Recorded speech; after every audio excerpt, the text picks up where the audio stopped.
ইসলামী মুজাহিদ সাহেবেরা মন্ত্রী হিসেবে সর্বশেষ যখন সম্ভবত 2006 বা 2007 মন্ত্রী ছিলেন, বলেন তো তার কয় বছর পর তাদেরকে ফাঁসি দেওয়া হইল?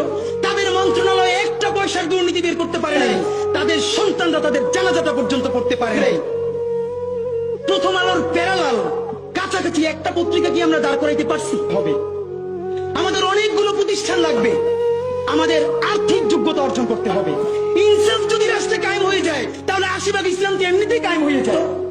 বাংলাদেশের ইসলাম এবং মুসলমানকে বাঁচাইতে হইলে আমাদেরকে তুমুল যোগ্যতা অর্জন করতে হবে। এই চট্টগ্রামের সন্তান হাবিলদার রজম আলীর নাম কেউ বলে না, ইতিহাস থেকে নাই করে দিয়েছে। আপনারা তার নাম শুনেছেন? সিপাহী বিপ্লবে যদি দুইটা নাম থাকে, এর একটা মঙ্গল পান্ডে আর একটা হাবিলদার রজম আলী, ইতিহাস পড়িও না, নতুন করে তৈরিও করি না, পাবলিকেশনও বানাই না, শুধু রাস্তা কাঁপাই দিলে হবে না ভাই। হাবিলদার রজব আলী এই ব্রিটিশদের বিরুদ্ধে পার্বত্য অঞ্চলে যুদ্ধ করতে করতে পার্বত্য চট্টগ্রামের ঘোড়া নিয়ে ঢুকে গেছে।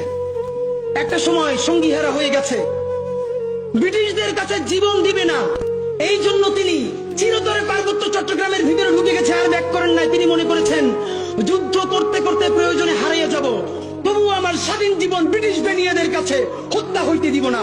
সেই হাবিলদার রজব আলী